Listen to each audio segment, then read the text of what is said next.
It's gorilla time. All right, what's going on, man? How you feeling? Feeling good? Yeah, not too bad. Who we got here today, man? Tell us who we got. Special guest. You know, the man himself, the man, the myth, the legend. There you go. My father. There you go. This is where I get some of my good looks from. There you go. So say some. So no, some is just on your own, right? Yeah, but You guys look alike too. yeah. Yeah. Mm-hmm. Same forehead, everything. Yeah, no, you see his mom for the forehead. Lord and Christ. But no, man. Just on the way over here, I was talking to my dad. For anybody that doesn't know, I probably mentioned it a few times. You know, my dad playing baseball and whatnot. Yes, sir. So, here's a matter of fact, because we were just kind of talking about your transition, you know, playing spring training, etc. Of course, you remember. Hold on. Let's go back. Let's not go too far. All right. We gotta go to the beginning, because like you know, I want to talk baseball. Yes. Without question. Okay. Right. But we got to go to the beginning, right? Absolutely. So where you from? Originally from Compton, California. Okay. Okay. Yeah. Good old CPT. Lived there. Was born in Linwood. Moved to Compton. Which the borders of Linwood and Compton are ever changing. Right. In the 70s, they were one, but now there's a, you know, Linwood I think is technically like a few blocks longer. You know what I mean? But yeah, Linwood and Compton right next door. For people who aren't familiar. So it was, because like you said, it was Compton at the time you were there. Yeah. Okay. Yeah.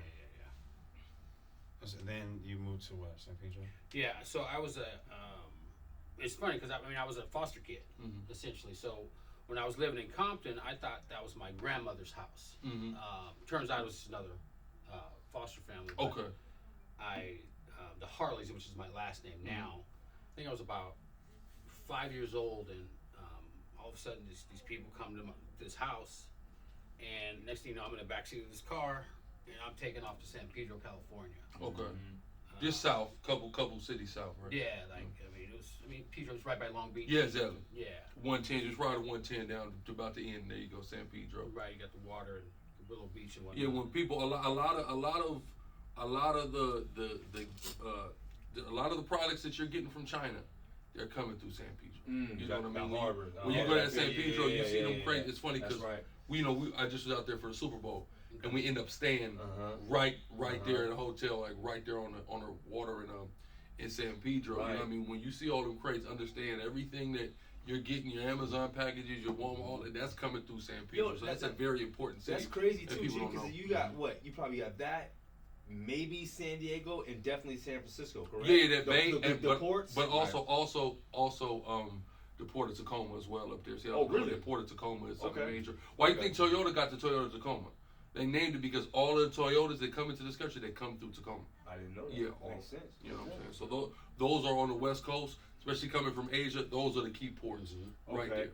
Yeah, I have a lot of friends that are longshoremen down there. Exactly. Yeah. Yeah, and that's how, even when you just deal with history like Carson, right? When people don't know about Carson is like kind of like a suburban Compton, so to speak. A lot of black, Latino people, Filipino, Samoans, they got economically empowered through working longshoremen. Carson City, right? Yeah, no, not Carson City. That's Nevada. I'm talking about Carson. City of Carson. Directly okay. south of Compton. Where the Rams were just playing until they built a new stadium. Home Depot. That's Carson. Yeah.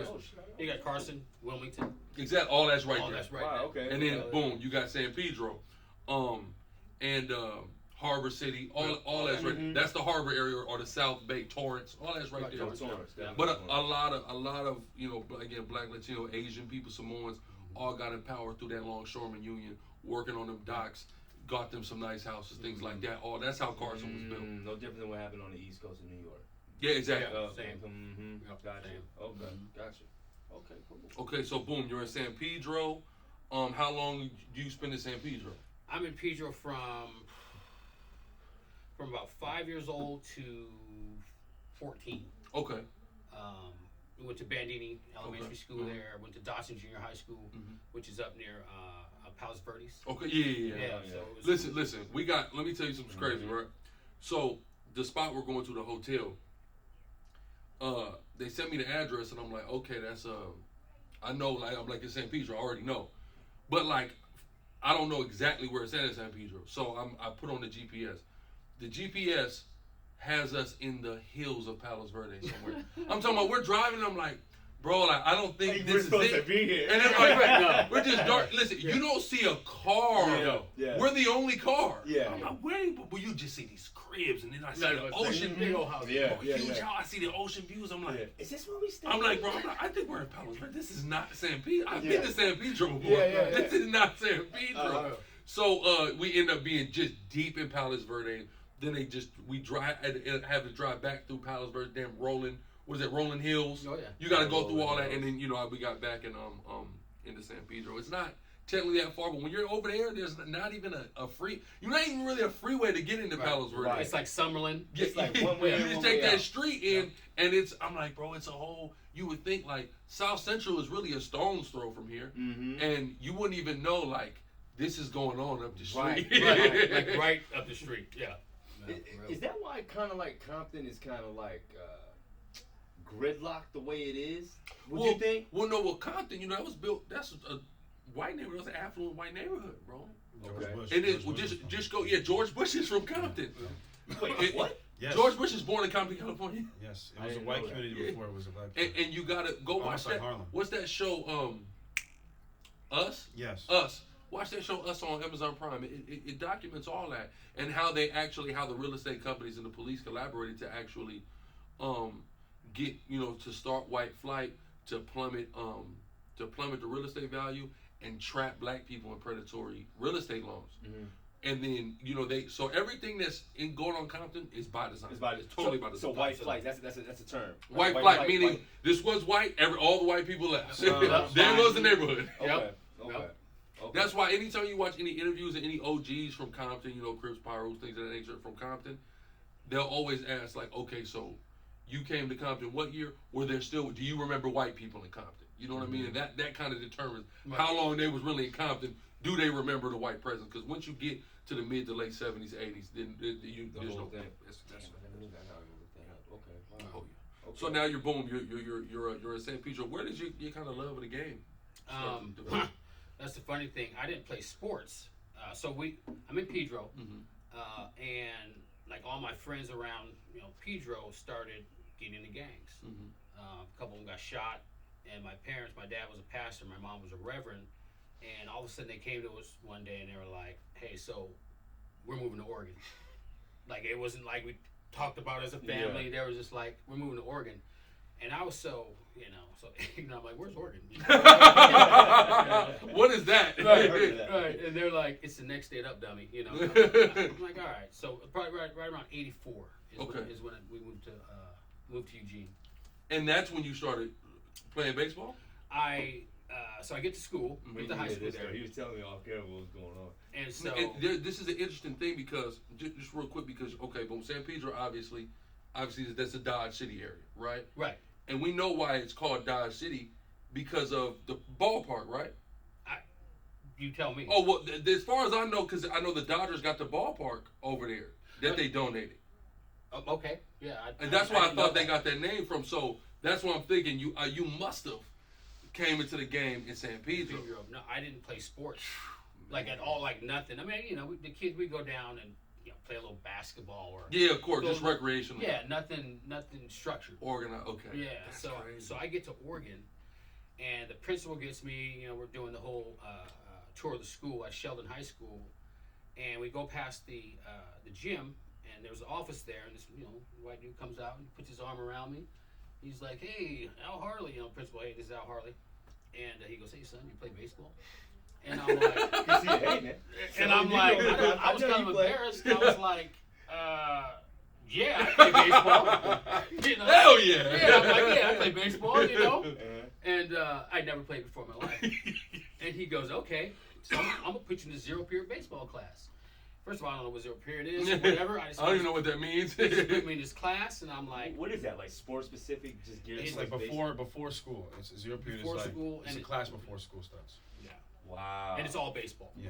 Yeah, and every school don't do zero period. Yeah. Like Sometimes I like weights, like zero period for weights for football team. especially if it's off season, Exactly. then you'll hit the weights. It's a way to get a jump on the season. I get it. Because I never heard it called that before. Zero ever. period. And I was like, zero period, okay.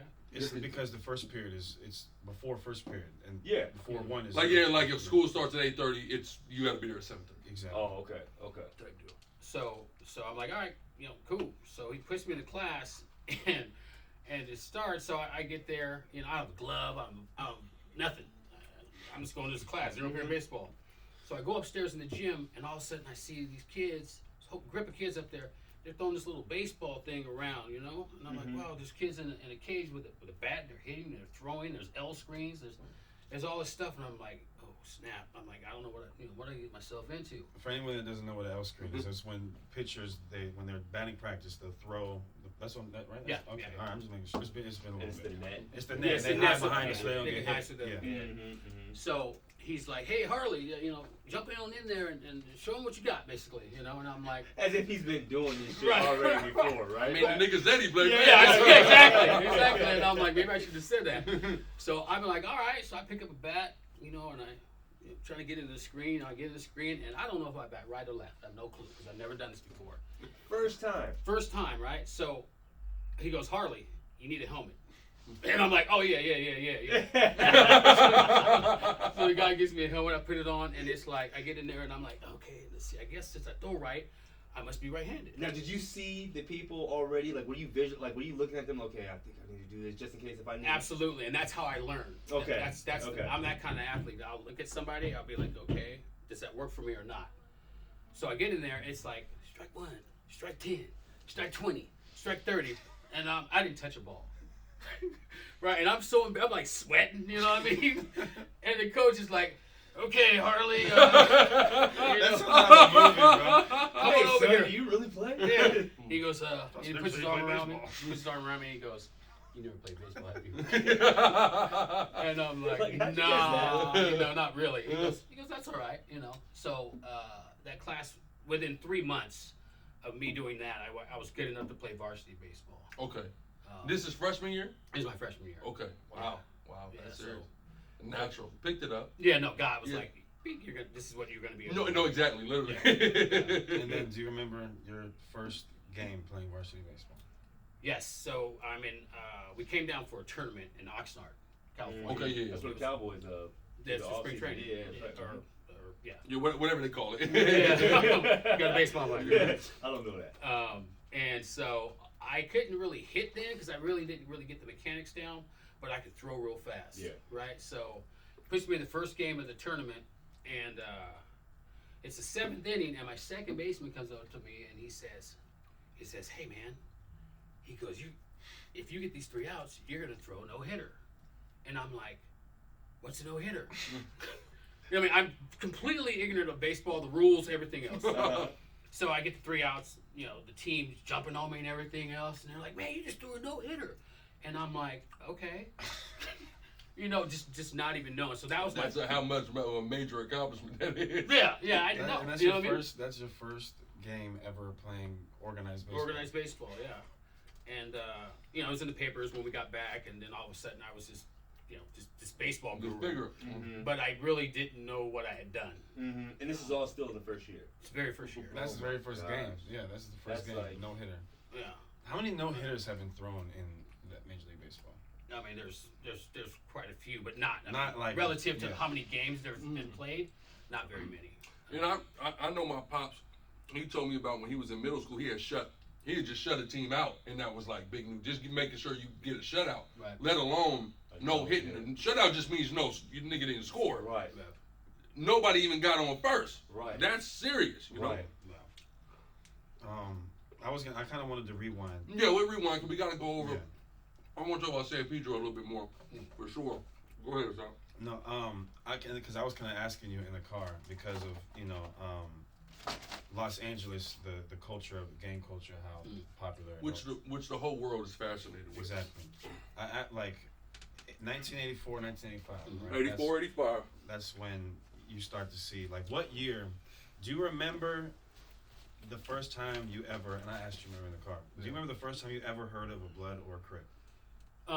And I answered that differently in the car, but I just remembered something else. Okay. So I went to Dawson Junior High School, which is near it's in San Pedro, but it's Palos Verdes. It's up near Palos Verdes, and that's when they start busing kids in from LA. Mm-hmm. And I remember kids coming off there with a totally different attitude. and it kind of, you know, I mean, San Pedro back then, you know, we go surfing, we go, you know, we go down to the beach. So you see these kids coming in, and they're wearing red and blue, and they're just different. That's kind of when I started kind of having the inkling that there was, you know, there were these gangs, because they would be, you know, kind of throwing up signs and saying all these crazy, this jargon that I had no idea. You know, they were giving a signal to steal third. Steal third. So that's kind of when I knew, but yeah, that's kind of when I knew. When's the first time you ever seen, like, when's the first time you ever said, oh wow, okay, this is an actual thing, like there's problems that start because of this? As far as the gangs are concerned, I'm trying to remember the story. What was this? You talking about you playing basketball and Marvin was there? Oh yeah, so there's this guy named Jesse Jackson. We started that, right? So he was a running back for San Pedro High. My brother Marvin was the quarterback, and they were playing basketball at this park called Leland Park. It's in San Pedro, and so somebody fouled him or something like that. And all of a sudden, he was just like, "This is," you know, he was like, "This is Dodge City Crip," you know, and he was like throwing up, he was doing all this, you know, and I was like, "Well, that's different," you know what I mean?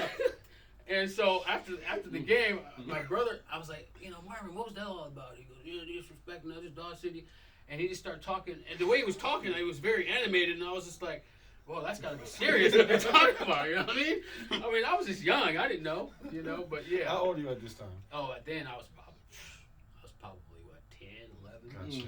Gotcha. 10, 11. Started trying to, like, figure this out. Now, because it's crazy. Like, I know myself, of course, I grew up in the 90s in Tacoma, so by the mid-80s, that's when it, you know, stuff starts pushing out of California and going up the West Coast. And I know that no one ever sat me down and had this blood and Crip conversation. But like, can become aware of this. It's like, this is going on. Right. You know? Don't go to this neighborhood. You know, I mean, especially like West Side Wemas. Hispanic gang in Wilmington, Torrance. You know, when I was in junior high school, they hated. Well, you know, the man put, you know, Hispanics and blacks against each other. Exactly. That whole thing. Exactly. And it was literally, we're gonna get you. They were like, "We will get you," you know, and that's probably how I got so fast, because I'm not kidding. At 3:00, and I lived a grip from my junior high school. It was like I would be looking at this, like this.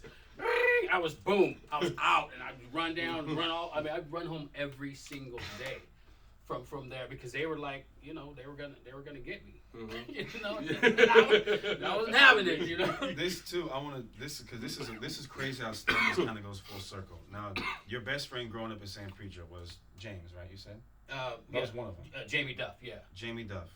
Can you explain how you met him again not too long ago when you went to California again, right? No, he just Facebooked me. Oh, he Facebooked you. Yeah. Okay, can you describe that? How was reconnecting with him? So Jamie Duff, his sister was the first girl I ever kissed. Her name was Stacy Duff. Little chocolate sister. Bad. Anyway, so I'm just on Facebook, and all of a sudden I get this message, and he's got a different name now.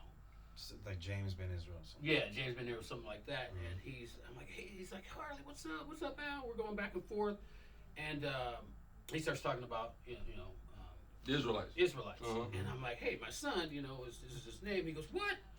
He goes, that's your son? I'm like, yeah. He goes, I listen to him all the time. You know? Like, what? And I was like, you do? And he's like, yeah, man, he's this. You know, he starts saying how smart he is, and he knows his scriptures, and so on and so forth.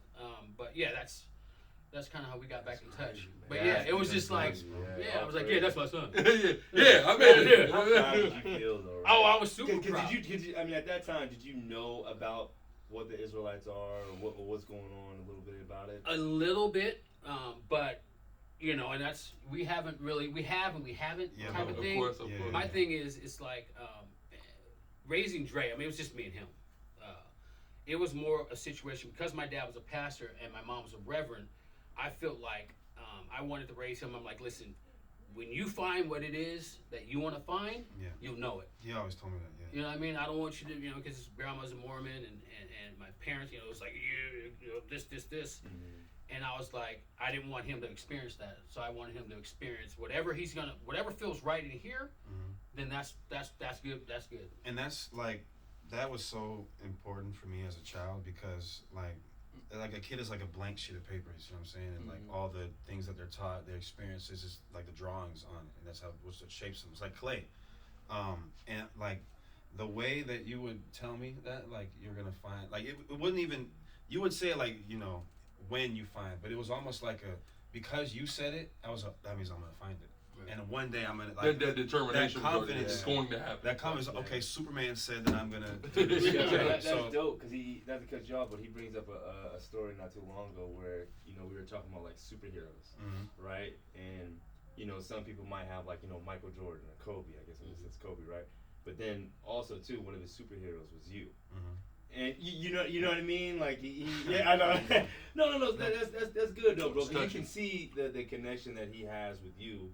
And what a good job you did raising him. You know what I'm saying? Yeah. Like it's good to see, bro. I was talking about the posters. You remember the posters? But you remember the poster that you had next to it? It was you at bat. Remember because when he swings, you got the that kick, the leg kick. The leg kick. Yeah, it was you and with the leg kick. So I'm seeing Nat. He just reminded me. That he had a poster with Nat. I knew about Nat Turner when I was like 5, 7. That's 6 crazy. Years old. It's like Nat Turner, Sojourner Truth, Harriet Tubman, George Washington Carver, like 50. I think it was like 50 black people you should people know that every child should know. They used to come out with those cards. Like, but it was like you know what I'm saying? saying? It was a big poster. It was a huge poster, and then right next to that is my dad in swing. You see what I'm saying? That that's psychologically, and that's like I talked to you. The importance about psychologically, especially growing up in Eugene in that environment. Like that's why, like the idea of course, technically. We're not black because we're brown. You see what I'm saying? But the idea of being black, of that always meant so much to me. You definitely helped me. You see what I'm saying? Embrace that. And the thing is like, and the reason why I did, it wasn't like I was a student of history, but I knew there was something going on. I knew there was black people that made a huge contribution. Right? I knew that, and so when I got those posters, it was to educate myself as well. Right, and I knew that I was so ignorant to a lot of the stuff that I didn't want you, even if it was just a small amount, I didn't want you to be as ignorant of the stuff than I was. You know what I'm saying? And I'm still obviously constantly learning, but that was not only for you, but it was also for myself. The way I didn't know about that. I just thought, wow, okay, these are my dad knows about all these guys. And I need to know. I need to learn about these guys, research these guys. So, kind of. Explain that culture shock now coming from, Southern California, the South Bay area in LA. I know. Actually, let's backtrack a little bit more because there's a couple points I want to hit before we delve off into Oregon all the way. Where was the church you grew up? Where was that located at? Oh my gosh, it was on Figueroa. Good old Fig. It was on Figueroa. Wow. Yeah, it was Pastor Campbell. It was this lady. She was a pastor. Her name was Pastor Campbell, and I remember coming out of that church, and I kid you not, oh boy, I mean it was like the 70s. I mean, he had the hat, he had the platforms, he had the ladies, and it was so foreign to me. I knew there was something going on there. It was Dolomite outside. Yeah, no, it was for real. I was like, whatever he's doing, he's serious about what he's doing. For real. I was like, I don't know what he's doing, but he's serious. And I remember my dad just shaking my head, boy, don't you ever come, don't ever go to this church without an adult, But it was, there was people. I remember we came out of church one time and there was literally a guy running down the street, pap, pap, pap, pap, shooting at the guy that was running this way. So it was on Figueroa, which is infamous for. Oh yeah, for a lot of stuff. Fig. Good old Fig. Yeah. Okay, boom. So going to church there. So boom, going from Compton to San Pedro, church on Figueroa. So you're getting kind of a full circle LA experience, and all of a sudden we're moving to Oregon. What was the catalyst? What was the catalyst to you moving to Oregon? One of my friends from junior high got shot. He got killed actually, and they found him in a dumpster. And it was, it was just really bad because back then, it was a thing where he would shoot him so badly up in the facial area that their mom could recognize him. That was considered a thing. Yeah. Dental records. Closed Closed casket, dental record identification. After that, my parents were like, we're taking off to Oregon because I was just, I I was on the cusp. That's cool that they chose Oregon out of all places. Yeah, and they you know, they went to Oakland or you know, sorry, not Oakland, but like they could have went other San Francisco or places. something, you know what I mean? And the thing too is those 80s, the 80s, you know, the gang historians, you know, they call that's the war. Absolutely. That's the war era. You know what I mean? Like during that time, all these gangs that you hear about today, you know, the bigger names, LA gangs that everybody know, or now the whole world knows about, they made their name in the 80s. Through murder. That's how they made their name. Through all the murders that were taking place in the 80s, that's where all the infamy behind all these gangs really comes from. Not that they haven't done infamous things, but those 80s were so formative. You got to remember Colors coming out, South Central coming out. When those movies come out and the world is now seeing this, starstruck. You know what I mean? Oh my God, this is what's going on. It's not this is what was going on. You can't tell me as real. a kid growing up during that time, you see those movies and you're like, a part of you was like, yo, as soon as I see this movie, I'm going outside and I'm reenacting something. Oh, well, that's how. Where are you from? That's, you know what I mean? They say Colors is the catalyst to gangs spreading throughout this country. I can believe it. It's Colors. I can believe it. Because nobody saw this stuff before, and then all of a sudden it's like they saw it, and then, you know, similar situation. You might be somebody and your family's like, we're moving here, but you're already affiliated. You get there and now you're spreading that thing around over there. Now these things are popping up all over the place. You see what I'm saying? And now look at what we got in our hands. You know, 30 years later. Eugene said of the Dodge City. In the 80s, I guess, was the big thing to move up north as opposed to going south, because the South wasn't popping. It wasn't popping yet, right? Because now, but it was a little bit, and I'll explain why. A lot of these guys came from the South. A lot of these guys were their family their moms moved, their parents moved from Texas, from Louisiana, from Mississippi, Arkansas too. So some of these guys were just going back. But going north was a big deal too, because what you have to remember about Oregon and Washington, you've got a major Air Force and military base up there, and you got naval and stuff like that. That's where all the black people in Portland. There was during World War II, they were building ships. Right? Exactly, they were building ships. The Japanese. Then they built projects for them. Or they built projects as military barracks, and then they repurposed them as housing projects.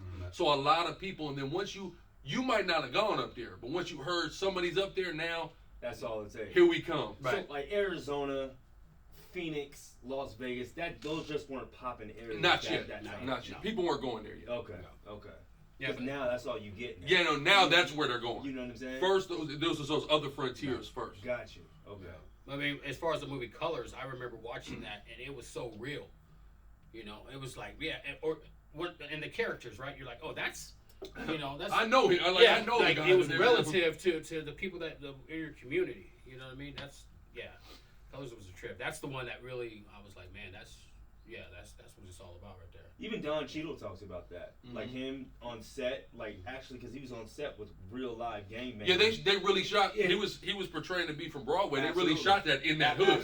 Absolutely. And he was just like, yo, like, oh shit, like this shit is real. Like these niggas are really about what they stand. And also, but the thing about Don Cheadle too is, and that's why Don Cheadle is always one of my favorite actors, because he got into that role, and you look at the kind of the range that he's had of the roles he's been able to portray. He was rocking in Colors. You know what I'm saying? He also was the FBI Muslim extremist. You know what I'm saying? What is that? Yeah, that's one of my favorite movies. That's a great film. Then he was he did Brooklyn Finest. Don Cheadle has a hell of an acting range. You know, I played golf with him. For real? In Palm Springs. Really? Yes. He seems like he's super cool. Him, George Lopez. Okay. Anthony Anderson, and what's the other dude? Cedric the Entertainer. Oh, this is Star Trek. Yo, bro, I got pictures, bro. Yeah. It was so fun. It was so fun, bro. Nice. So fun. But anyway, go ahead. Sorry. So you land in Eugene. I landed Sheldon in High. Sheldon High. I'm one of 3 black people at the school. Ooh. Were you looking for where's a brother? So I get there. I go to the principal's office. He says, "Let me give you a tour." And I'm like, cool. So we walk. Bell rings, but we're kind of off to the side. And the first thing I recognized, bell rings, and it's just nothing but white people. It's a or sea white of kids. white. It was just like, because down in LA, there's Samoans, there's Asians, there's white, there's black. I mean, there's everything down there. Up here, it was nobody. No diversity, no cultural diversity. I mean, I was taken back, and I remember going. I remember tugging on him, going, "Hey, is there any black kids?" And he goes, "You're one of 3." You know what I mean? We're counting. Yeah, right. And I was like, "Oh, good luck, son." Yeah, for real, right? Because you better be getting something." Yeah. I'll be seeing your ass. Do you remember some of because I'm sure, I mean, I had similar experience, like being, I guess maybe when I was there was a little bit more. No, there's a lot more. Okay, well, Compared to him, right? What are some of the first experiences where like, wow, I'm in a completely foreign environment outside of that one? A hostile foreign environment, enemy territory. Okay, so so after you saw that there was no people of color there, I go to my first class, and it was a science class, and there was this kid next to me, and I remember his name. His name was Dan Willett. And so I'm just, hey, class is Al Harley. I'm sitting down, and all of a sudden Dan goes, he's kind of looked at me, all the kids are looking at me, and I'm looking around kind of like this, and Dan goes, "Hey, there's basketball tryouts after school." Fuck! And I'm like, no, he did not just say that. I'm like, wow. I've already been signed up for baseball. And I was like, he goes, "Are you gonna go?" And I'm like, "Oh, now that I know, I'm possibly, Really, basketball? Wow. Thanks. I'm like, in my head, I'm like, I've never played these sports before, but yeah. So that was kind of a funny thing. I mean, I kind of shrugged it off, but I did wind up going to basketball practice, and what little I knew from playing at the park down in Leland Park, I mean, I was balling there, I was doing my thing. Mm-hmm. And all of a sudden, this one kid, I remember his name too, he's like, something, nigger. Right? On the basketball court? On practice, and I was like, what did you say? Wait. Remember, I'm from LA, because down there, you just go. You just go. There is no hey, we're going in a circle, And I just, whack. I just start beating him up, and the coach is like, "Harley, get out of here." You know what I mean? Of course, you're the bad guy. Right. No, the principal's like, "Hey, you're the bad guy." The principal's like, "I told you I'd see your ass." Took him one day. One day, he's already there. One day. Damn it. So I get sent home, and my dad was like, "Hey, what do you call you?" He called me N-word, and my dad's like, "Cool." Hey, listen, once I start going to white schools, that's called the bailout. Yeah, that's what my dad told me. I just say, Dad, he called. Right. My pops be like, "All right, well, fuck it then." I go to the school. I'll face the principal myself. Same. And my dad was like, "I don't care. You better make sure you whoop his ass. Exactly. Or I'm gonna whoop your ass." So after that, I, whatever. My dad goes to the principal's offices, and then let's see how'd that go. Oh yeah, then we're playing. It's me and the other black kid. Okay. I'm playing the 1. He's playing the 2. And he was a little taller than I was, so we go down, and I boom, little alley-oop. Yeah. Jason jumps up there, he dunks it, and everybody's like, "Whoa!" It's back in the 80s. It was like something. It was like a sight to see. Yeah, serving. And everybody's like, "Whoa!" Me and Jason are looking at each other like, "Okay." And then all of a It's sudden, just a playground play right here. That's how we do it now. And so the head coach, the varsity, goes, "Harley, Stockman, get your asses over here!" And we're like, "What the fuck? What are you talking about? We just did something good." He goes, "We don't want any of that showboat and blah, blah, blah, blah." And I was like, "Oh, okay." It's one of those, I was like, "Peace." I just walked off, boom. I was done with basketball at that point. Wow. Yeah, that's crazy. He don't want no showboat. He's on some damn, He what's my man, Sterling? What's up Donald from Sterling? That's some Donald Sterling. They said when they said the Clippers would go on a rally, he would come down out of the owner's box. "What the hell are you guys doing?" That's supposed to be the NBA, bro. And that's the Sales NBA. tickets. Right. It's crazy. He's a businessman, right? I think Sterling almost wanted the Clippers to be a tax write-off. I think he wanted them to operate as a loss until they finally got good. Then his kind of mind changed. But I think he almost wanted them to operate as a loss. Right. So boom, you said the hell with hooping. Boom, we're full swing in baseball now. Right. Well, there was football. Okay. Oh. So okay. and you refer to the first physical thing. Mm-hmm. That was, but also it was snowing. It started snowing, and so they're like, "Hey, Al, we all play football at this park by Sheldon." So I'm Which park was it? Brewer. So I know that's that, right? Yeah. Okay. So I had a little dunk hoop. So I'm like, all right, yeah, whatever. So I go up there and, I could run and I could catch football. Like, I felt like that was my best sport. But anyway, I probably scored like 5 touchdowns in 10 minutes or something. I was just, and all of a sudden this one dude was like, we got to get that nigger. Here we go again. You know what I mean? And we're talking 2 weeks into this whole experiment. Wow, wow, wow, wow, wow, Ow. Ow. I told you, man. Listen. For real. I mean, it was like that. And how many times did you have to beat these kids up after they called you a nigga for them to be like, okay, maybe. Oh, no, that was literally the last time. That was the last time. Okay, yeah, so. then I had another incident when I was a senior. But that, for all 4 years of high school. That carried to where, listen, you better not let him hear you say that. Yeah, it was, and I mean, I wasn't the biggest dude, but, one, I was super aggressive just being from where I was from. And, I was starting to kind of understand my body and all that stuff. So, and I just didn't care. Yeah. I think I had that attitude where I just didn't care. And, I felt like I was in like a war or something.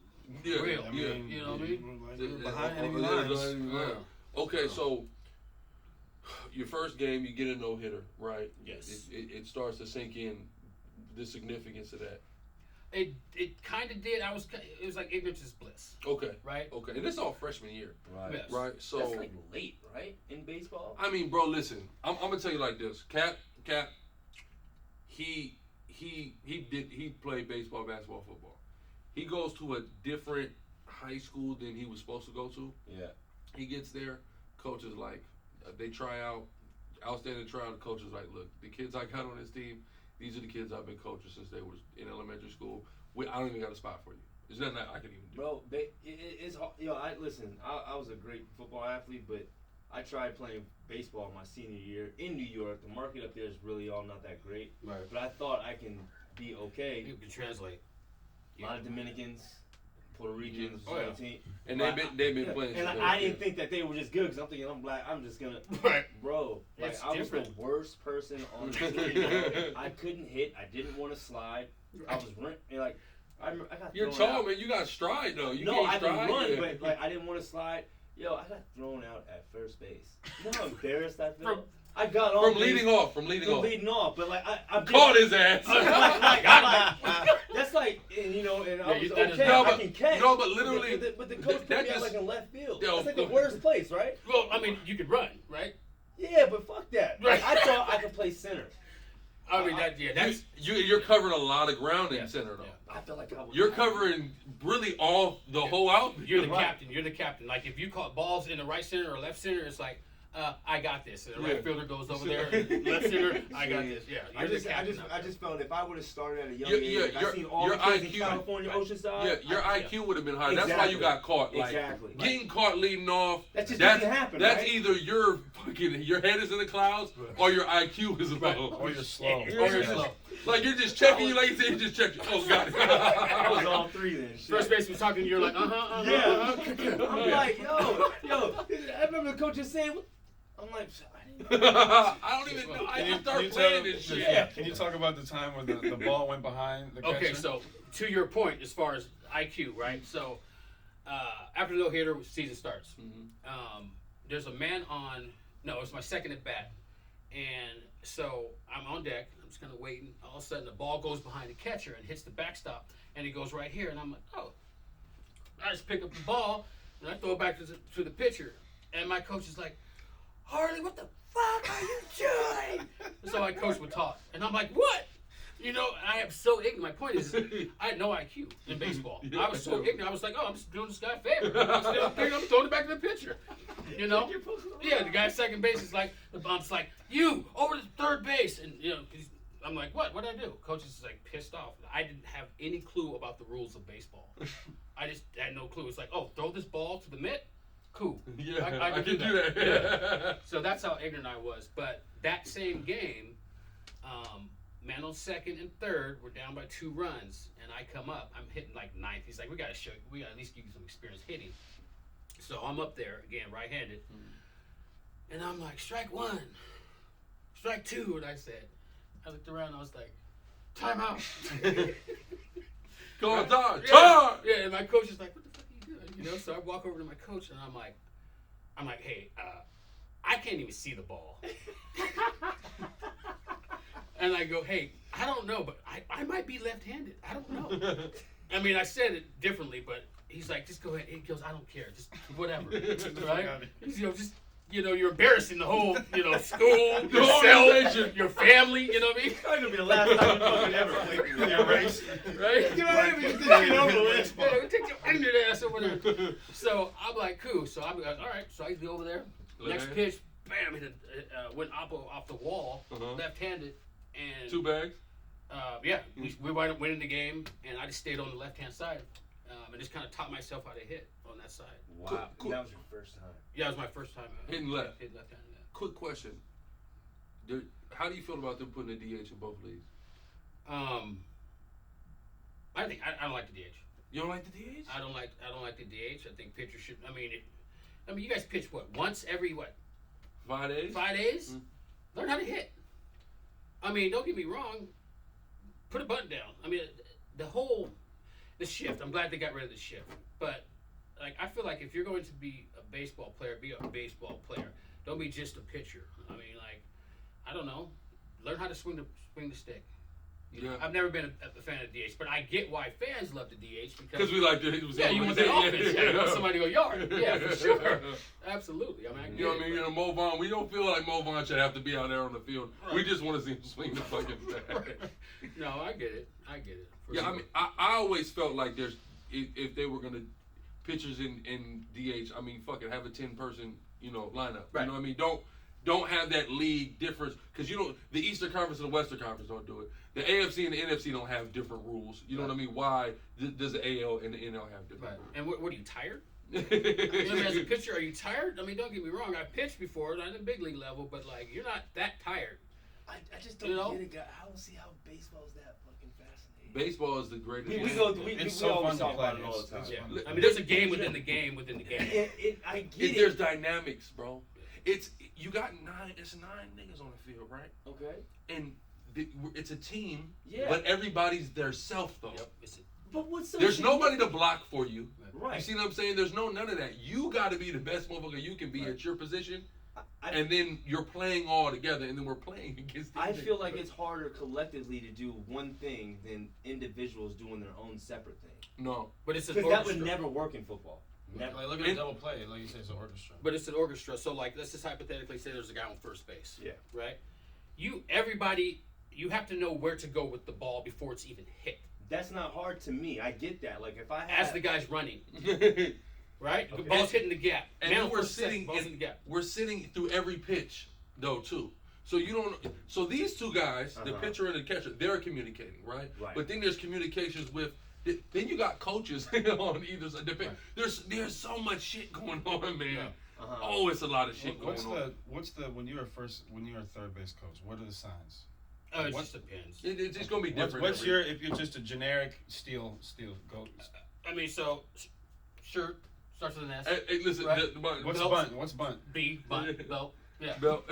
Hat, hit and run. Listen, I'm gonna tell you who I really understood the complexity of signs from was Harold Reynolds. From watching what's that? What's the damn ESPN show that used to have? Baseball Tonight. Baseball Tonight, man. Watching Baseball Tonight, and he was I remember one time he was like wiping off me. Everything I just said, it doesn't even matter. For real. That was just fake. Everything I just told you. You know what I'm saying? He can be doing all this, do all this, go like this, and he'll go like this, and then all of a sudden he'll go right there. That's a bunt. Now you know. I did all that. This is to psych them niggas out now. Boom, that's your actual sign. So the complexities there are major. When did you really start to get the hang of the game, though? Like following the signs, all the stuff. Probably my second year in pro ball. Okay, that's what you got. You were a professional already. Yeah, I really start to understand the complexities of the game. I got switched from the outfield to second base. Actually, that's the same year that Biggio came from. Craig Biggio. He was catcher, so every morning we'd be out there fielding ground balls. Okay, this because it was the Astros. Yes, it was okay. the Astros. So real quick, you started pitching. At what point did you change positions? I always pitched, but when I started being able to hit, they're like, okay, well they stuck me center field. Okay. Yeah. Okay, you started playing center. I started playing center field, and I would come in and relief pitch or whatever. Okay. And then, so I was a pitcher and a position player. Okay, so you get drafted, you coming straight out of high school, drafted? Okay, boom, drafted to the Astros. That happens a lot in baseball, though. Yeah, baseball, getting drafted. Like, some guys would just get drafted and go, nah, and then go to college for 2 years, then get drafted higher. That's typical, because there's so many. I mean, any given organization might have 130, 140 man roster, something like that. You know what I mean? As far as the whole organization. Right. So, I mean, like, all right, so, because, like you said, right, a lot of kids get drafted, hey, I'm going here, but they never go to the actual organization, well, the subsidiary. Yeah, they go to single A, double A, triple A. Right. Rookie. What's like the standard requirement? Like, hey, I'm nice, I'm good, I'm like the top of the top. I'm going straight to the organization. I'm playing straight for the Yankees. I ain't going nowhere else but the Yankees. They want me now. Does that rarely happen? I don't know if that's ever happened. I don't think that's ever happened. I think maybe one. I want to say Eddie Murray. It's back in the day. I mean, even Alex Rodriguez, King Griffey Jr., they all played in the minor leagues. Like, if you look at Alex Rodriguez, a Tacoma Rainier too. Remember? I mean, he was 19, so he was only in the minor leagues, I think, a year or two. But again, here's a story. So I'm in. I played for this team called Pepsi Challengers. Okay. It's my senior year in high school. This is how kind of ignorant I was to how good I was in baseball to a degree. So it's a doubleheader, and one of the scouts, he was for the Reds, a guy named Jeff McKay. He's up with names, by the way. He's up. I know. It's phenomenal. Bro. It's like, he's the worst nigga with names. Yeah, that's why I'm like marveling at it. I'm like, how the fuck is he? Because he wasn't spending his high school getting hit in the hands, man. He was playing baseball. So you were a receiver? Yeah. Okay. Yeah. Okay. Okay, so I'm in between doubleheader, Jeff McKay. There's like 10 scouts in the stands, and so I go up there. I got a hot dog. I'm just having my little talking to Jeff. What teams are that? I mean, it's like the Yankees, the Dodgers, the Astros were there, the Mariners, the Angels were there. That's kind of when I remember. But anyway, I'm talking to Jeff. All these scouts are kind of looking at me talk, and I'm like, Jeff's like, man, you're doing good and all this other stuff. And I'm like, hey, who are you guys here to see? And they're just all like looking at each other like, what the? And they're all like, we're here to see you. And that's kind of when I knew. I was like, oh, okay. All right. I just picture Hasad doing shit like that. Yeah. Just not knowing. Just Hey, I was like, oh, sweet. Yeah, and went back down there. But that's kind of when I knew. But as far as the biggest thing when I got drafted was understand, okay, I was player of the year in Oregon, 4 years in a row.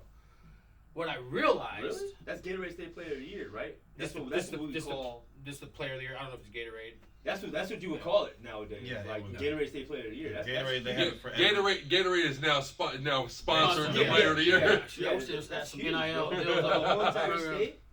That's huge, bro. And what I realized everybody is the Gatorade State Player of the Year when you get drafted.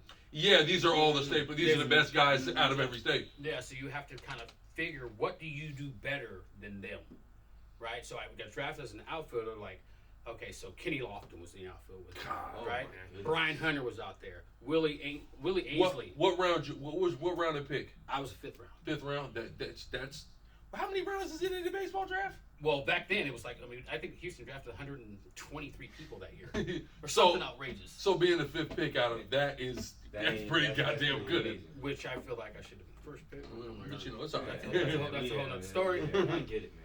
But so what I realized is, okay, I'm gonna. I'm sorry. It was the same draft class as Chipper Jones. You came in the same draft class as Chipper Jones. And the Astros at the time, it's not it's the other star, right? Right. Yeah, that's the black and the gold. Yeah, that's the black and gold. Okay. But what I realized is you got these huge guys out there. You got Kenny, you got Jeff Bagwell just came over. These guys are huge. Number 5, all right? Jeff Bagwell. Huge, right? So I'm like, okay, so I'm going to hit 300. I'm going to steal bags. I'm going to play great defense. What do I do better than all these guys that I can switch, right? What can I do that they can't do? Whose spot can I take? Basically. Because I'm not going to get to the big leagues with these guys around. And I'm like, I need to switch to second base, right? Because I could play all the outfield positions. I could play the infield. None of these guys, I mean, they can play the outfield, but they can't do what I do in the infield defensively. You're fast. Yeah, and I'm fast. And once you get that middle infield, that's what I would never touch. Me, I like the corners. I like center field, but that 2 and that shortstop, bro, I'm not. Those are skill. In pitching, catching, and those 2, those all the middle, those are the most skilled positions on the field, hands down. It's like you're taking command. You're taking charge. Once you get that down, it's like I can do anything and everything. Because you got the type of plays that you are going to be tasked to make. Is there a big fight? Do a lot of players want to do that? Are players scared to do shit like that? Those 2 positions. A lot of people are scared because they just don't have the skill set. Like you got to have a cannon for an arm. And you have to be athletic as all get up. You got to be quick. There's a lot of things that you have to do. You have to have synergy with your second baseman or shortstop. You know what I mean? Because there's times where you're going up the middle as a second baseman. The bag's right there. Your shortstop's right there. You're grabbing the ball. You're just flipping it to him. He's got to know that you're going to be there. So it's a lot of practice with that guy. It's like point guard. It's like you're running the point. Yeah, essentially. On the basketball field. Wow. Okay. Yeah. Y'all 2, as far as the actual infielders. Yeah. Without question. You know what I'm saying? I want to just briefly back at Sheldon, because you said you played a year, all them years in a row. I remember at Sheldon, to this very day, when you go to Sheldon High School, it's got the records for all the baseball most home runs, most dough. I remember, how many records did you have at one point? 15 of them. Yeah, and it was funny because the record for home runs when I left was 4. Right? I went back there, I don't know, a year ago. I think it's like 10 or something like that, but. It was just funny that stood for like decades. Like 4 home runs, and I was like 5'9.5" and like 160 or something like that when I got drafted. What was your batting average, and what was your best year of batting average in high school? Well, I'm second to Harold in high school. In the state? All time in the state. Okay. I was 5'20". You ain't fucking 5'20". That's so dumb. For anybody that doesn't know, those numbers. Listen, that means more than half of his plate appearances, yes. A little more than half of his plate appearances, he got on base. And to put that in perspective, and that's why baseball is the hardest sport, because if you hit 300 in the majors, you're a stud. Like you're really good. That means 70% of the time you're not on base. You're grounding out, you're flying out, you're striking out. 30% of the time, if you can hit the ball 30% of the time, you're you only say that because you just weren't good at it. 520. I've never officially kind of tried my hardest, but yes, you are. No, but it's because you started so late. You can't start as a senior. I know, but I thought your natural athleticism. Yeah, like it did for him. Yeah, like come on, he did it. Yeah, right? No, he did do it. That's amazing. And some people can do it, but it just depends. I know when I was playing. I was really playing elementary.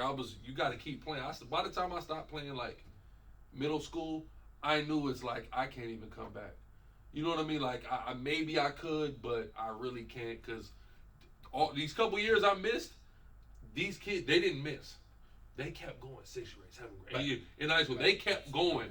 You know what I mean? And there's stuff that you can be cool. You know what I mean? I wouldn't say I was the greatest nigga on the diamond, you know what I'm saying? So I'm just like, by the time I got to high school, my ideology was, like, I'm not Jordan, you know what I'm saying? I'm not, you know what I'm saying, Barry.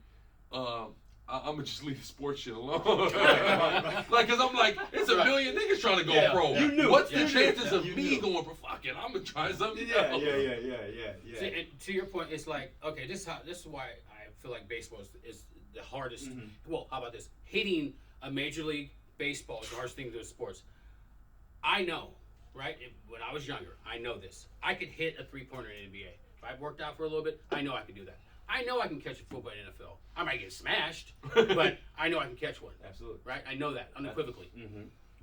Now, if you ask all the best NFL basketball players, they cannot, I guarantee you, they will not be able to hit a major league fastball or a major league pitcher. Would they be able to? At 99. Would they be able to? A breaking ball. Right, what's coming? I don't know. If you pitched to LeBron James 100 times, how many times? He's not gonna never. Listen, he won't. He won't hit. He won't. He won't hit. I have. You're right. You know what? In college, I was going. Her name was Kaylee something. She was from Boston. She was Kaylee Lottie. From Boston? Yeah. Are you kidding me? You know Kaylee? Nah. Are you kidding me? You knew her too. Yeah. Kaylee with Yeah. She was like that. No, Kaylee Lottie, she was in Boston. She was actually Gatorade State Player of the Year in her state. And she For what? For softball. Okay. Yeah, like Hofstra, they had a really good women's softball. Yeah, team. they do. You know what I'm saying? They really do. And men too, I think they're all right, but they're really known for lacrosse. She fucking struck me out 10 times in a row. In softball, though, fast pitch? Oh, that's no joke. She That little whip. That means she What the 30 hell times. was That means She he can went throw over like 30. 70 miles per hour, bro. That's nothing. No, but you got to remember the What? stuff, Bro, No, it's closer. No, like you, It's yeah, close you to don't 90. understand. They're They're close to you're it. talking shit, right? It's but close, the ball's and that bigger. ball The ball's is big, bigger. though. No, Tell him. That's a 12-inch diameter ball. You- I threw 60. I threw 60 as All like right, a. you see that? He's like, tell him. Tell him. I'm telling I him. would listen. No, I would hit a listen, softball. listen. No, If no, we no, go, you wouldn't, bro. if we go to the No, cages, you wouldn't, Dre. listen. If we go to the cages, I don't know about a softball 70 cage. I've been in the cage of baseball. You can tell them niggas put that shit on 70. Yeah, Shit will be flying. and yeah, you can hit that, but I'm saying it's different when you have a person. Yeah, it's a different angle. Like, because you're anticipating this whole thing. It's not like where you can. No, release. all that arm swinging around shit is Yo, crazy. you're looking like. Who's the best pitcher you ever had to go against? Okay, to your softball story, God, who's the lefty?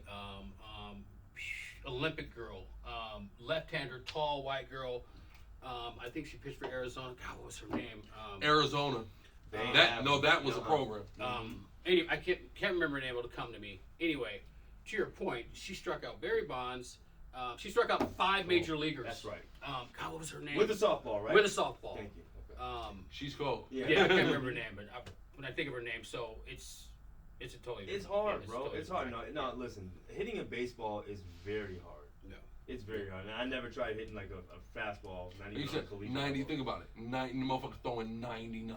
And you get so good that I was like, please throw me a fastball. Like, you're not getting a fastball by me. Like, I don't care how hard you throw. You You're still not gotta getting it have by some me. English on it. Right? I mean, but the problem is in baseball is if they were just throwing fastballs. I mean, yeah, you can get used to it. Your eyes just get used to it. But all of a sudden they snap off something like a curveball. So you're looking at fastball, and all of a sudden you got to adjust to a curveball. Or it's instead of going 90, 99, it's going 75 or 80. It completely throws your timing off the changeup. So would you say it's so important for your eyes to be well learned? Obviously, your body has to follow your eyes, but what's like a key component? If you can chop it down in like 3 things in hitting, in order, what would it be? Hitting to me is a very passive aggressive thing, right? So it's eyes, and it's body mechanics, and it's brain, right? So your brain has to be chill enough. First of all, you got to get your mechanics and your eyes in sync, and then it's all about just relaxing and trusting your ability, right? So when I say, like, nobody hardly threw me, after my first couple of years, nobody threw me fastballs. I mean, they did, but they were out of the zone or whatever, because they knew it doesn't matter how fast you're going to throw. My problem, well, not problem, but what I needed to learn was to calm my body down enough to where I can recognize that, oh, that's a fastball, that's a changeup, that's a curveball, that's a slider. Immediately. And you get good enough to where as soon as it's released, you know what it is, and you know the location. 9 times out of 10, it depends on, do I want to hit that or do I want to wait for a better pitch to hit? There's so many variables. Yeah, when you break it down like that, that's tough. I remember. I don't know why, but I just remember. Remember Stags? Oh yeah, sure. I remember asking his dad, Cole, because he got a son. I remember asking his dad about playing against you, and like when he spoke about it, it was like he was good. It was like he admitted that you were good, but he didn't want to talk about it. Yeah. Do you remember? Yes, because I took him yard. I took him yard and at Sheldon, and then the next pitch he. No, it was at He Springfield. beat It was you? at Springfield. Oh, it Springfield. That's right. Because I remember, Yeah. mind you, Yeah. I lived on Centennial. I mean, even on Nighthawk, I've lived over there. So when you described me how far you hit that ball, Oh yeah, onto the Pioneer Park. I said, wait a minute. No, that's There's no way. there's beyond. So there's the fields, and then right outside the field there's some grass. Yeah. Then right outside the grass there's a street. Yeah. There's a 2-way street. Then there's where you hit the ball. Yeah. And And how far was the gate? It was 332 The to fence right was- field. was So it was. 330. I mean, it was a nice little hit. But see, here's the thing: in Oregon, you got to remember, and this is what I talked to you about. So you get this black kid from California moving up to Oregon, not playing sports, and you got these kids that have been playing for their whole lives, right? Dedicated to this shit. And plus, you're in Eugene, Oregon.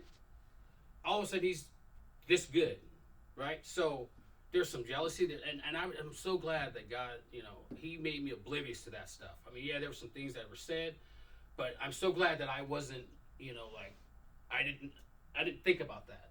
There was a lot of jealousy that went on, so on and so forth. So like even Jeremiah, when I hit that home run off him, he drilled me in the side next. But what did I do? I was like, all right, that's a triple. Still second, still third. You know what I mean? I mean, that's You kind of just gave me a free pass, motherfucker. Yeah, but there was a lot of, especially back then, there was a lot of racial tension. A lot of overt racial Yes, tension. absolutely. Oh yeah. What was it like? Well, real quick, just very briefly, who was the best pitcher you ever had to go against? It just ever. Okay, it's Sid Fernandez. Who did he play for? Mets. The Mets? Okay. Yeah, I mean, he was older, but he was Like a grizzled left-handed. vet? Yeah, he was left-handed, but he would come. It was weird. So I was just a left-hander, so his arm looked like it was coming way back here. But until you get used to it, you just have to stick it. You just have to stay in there, right? Because the ball's going to come across the plate. But when he's releasing it, it looks like he's throwing it right behind, at your head. So he was tough. But Randy Johnson was definitely the. I was The big just about unit. to bring that up. Yeah. bro. The Like, big that's unit. crazy. Yeah, he was 6'11"? 6'11", yeah, and it's not even fair. It's literally not fair. He threw the first pitch, and I was like, strike 2, strike 3, thank you, bye, nice job. Okay, I'm gonna sit down for real, because no. I remember when Arizona got him, I was so mad because I was really hard Diamondbacks, that. right? Yeah, Arizona stole him from Seattle, man. They paid a big ticket. Yeah, they paid a big ticket. How long was he in the league for? I want to say 16 years, something like that. Well, because he went from AZ, he ended up going to New York. He retired in New York. He went somewhere else. I think he went back to just retire with the Diamondbacks, but he started with the Expos. And I don't know if a lot of people don't know that, but They so became did the Pedro. Nationals, right? Pedro started that. Yeah, then they're the Nationals.